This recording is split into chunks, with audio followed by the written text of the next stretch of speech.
I'm Sarah Hashim-Waris in the Los Angeles Times newsroom. Amid a critical LA Times investigation, Ron Nichols, the general manager of the Los Angeles Department of Water and Power, announced his resignation today after 3 years as its leader. It was a bumpy year for the DWP, and here to discuss the latest development is Times reporter Jack Dolan. Thanks. So he was the 5th general manager of the DWP in 5 years. What were some of the issues that he faced during his tenure? I know it was a mountain. well, just in the last few months, he co-manages 2 nonprofits set up by the department. He and the labor boss manage it. And they were set up to foster better relations within the department.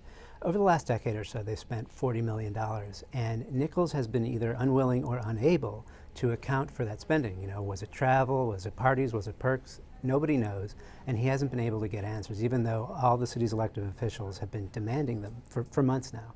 On top of that, the agency rolled out a brand new billing system that sent out 70,000 inaccurate bills, or sometimes just late, to customers. And in some cases, customers who had auto pay set up, the agency was just withdrawing large sums of money from their checking account, money they didn't owe, and it created this giant nightmare trying to get the money back. And then when they would call to sort of dispute those claims, they had crazy long wait times, correct? Yeah, like biblical wait times, like 10 hours and things like that. And the mayor's office was pushing them to speed that up, and I think that has been sped up, but it wasn't sped up quickly enough for the Garcetti administration, I think.